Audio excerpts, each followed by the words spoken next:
penalty area, and it just glanced off the head and it looked like it had gone in. My can't be here. Anyway, next up it's Giles Braley.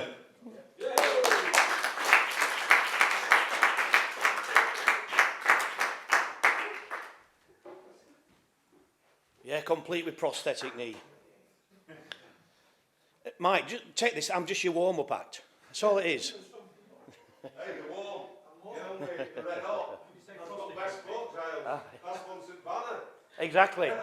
If it upsets me, it's fucking coming down. That's for sure. You bastard. You Tory.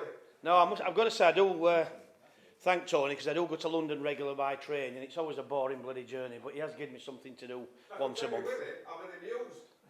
I'm in the news. Right. I'm in the news. I'm not saying anything. You could just put it on the jazz and I won't say it. Right, here we go. I always like to put a bit of a local theme into this if I can. I know one or two have already done that. But this is called Mexborough's Lost Pubs and Clubs since 1968. I was thinking about this the other day and started looking in my archive, and bloody hell, it's unbelievable. But I think what were remarkable is a lot of these places have all gone, but the number of them, very, very many, were all thriving at the same time. They'd all got a clientele that was enough to support them, give the licensee an income, and obviously that's drained away. They're disappearing, and they're still disappearing. That's the sad part. There's still pubs under threat in this town, as I think you're all aware. So anyway, here we go. Mexborough's Lost Pubs. I was looking in my archive just the other day to see which of Mexborough's pubs had now passed by the way. I had to look twice to see if I'd got it wrong. Surely not that many pubs and clubs have now gone. The list was large and memories came flooding back of beer-smelling tap rooms, punters, mine horse, drinking underage and all that. I remember the Miners' Arms with Ken and Florence in charge. The back room was long and overall was quite large. Hundreds of key rings from all over the world hung behind the bar, presented by customers from their travels both near and far. Always a singer on at the weekends with mine horse dressed to the hilt. Proper landlords, respected by the drinkers. Pity it later went on the tilt. The Hope Club stood quite tall up on Milton Road. I only went in a few times. It was a funny old abode. I played snooker there and had a drink while underage. The regulars played snooker for cash and tried to lift your wage. The site was bought by Messrs Condon and Lee. They demolished the club buildings, small houses now for us all to see. The Union pub stood at the top of Quarry Street. It served good ales that would be hard to beat. The last landlord was called Lawton. I knew Brian, who was his only son.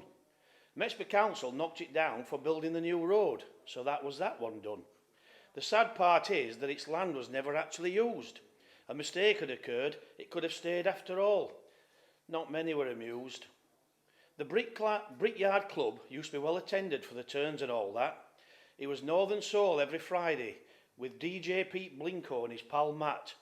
I used to be on the doors with wrestler Dwight J. Ingleberg of the US of A. But he was actually not American, but from Barnsley, coming from Kendray.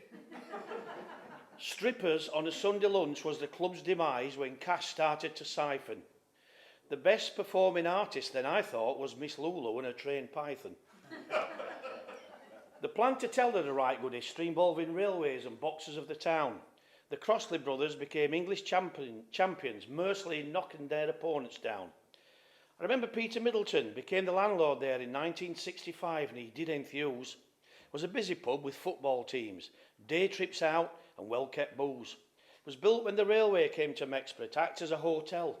The station then was just across the road, not that today you could tell.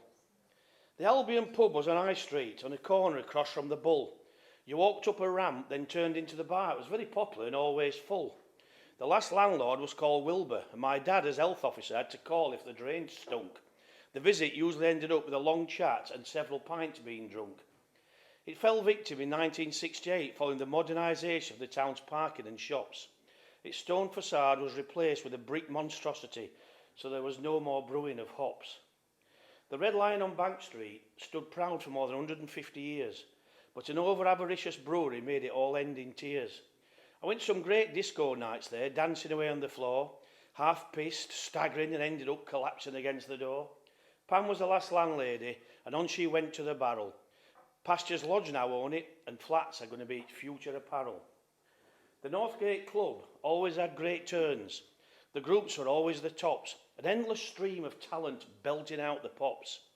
One typical Sunday night, Drifting Harmony could be seen performing hits, and the young girls danced around the floor, throwing around their bits. One Friday I saw strippers Dickie and Dottie. They'd been around for years.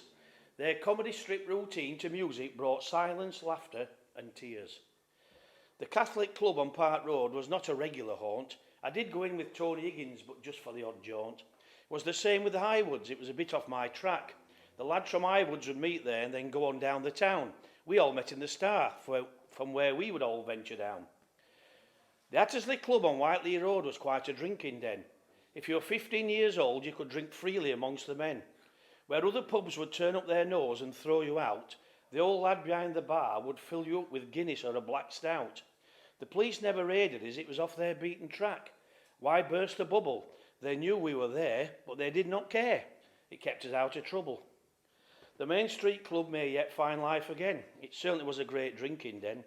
The Caddick family were involved over many years, ensuring quality turns and a good selection of beers. The concert room was undoubtedly the best, with a stage second to none. Some great acts were to be seen there. Their sound now just distant echoes long gone. Some of the characters who drunk round the town in those heady days in my memory remain quite clear. Big Archie Dunstan would fight anybody. Right up into his early 50s he showed no fear. God help anyone who actually drunk his beer. Mr. How lived on Chaucer Road. He got drinks for passing on racing tips. He was well in with some stable guys and everyone watched his lips. Big Bob Etherington could go out for days before he'd return to his wife. He could drink great volumes for days on end, not giving her much of a life. Big Tom lived on Arnold Crescent. He could really pack a punch.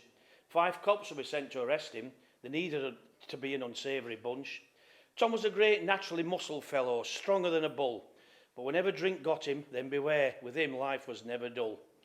Then there was the Kershaw's man, who always would appear donning his white coat, with a basket full of prawns, cockles, mussels, all fresh off the boat. If he had £1 for every time he was asked, "I say, mate, do you have the crabs?" he could have retired a wealthy man with all that cash up for grabs. On a Friday night, we all finished off on Arlington Lane with fish and chips from Glover's. They tasted great on top of a gallon of beer, then it was home to our lovers. At weekends, the police would hover until everyone had gone home, arresting the 1 or 2 who were clearly not fit to roam. Some would resist arrest, and over the years I saw police car doors pulled off, officers kicked and windscreens smashed with bricks by the same regular few who just behave like pricks. They always seemed to have a fall while overnighting in their prison cell, as next day when released they were bruised, often donning a black eye as well. Anyway, to finish off, could I ask you to all raise your glasses, please? Let's toast to the town's lost public houses and clubs and those drinkers now long gone. May their memory linger. What a shame they could not go on. Thank you.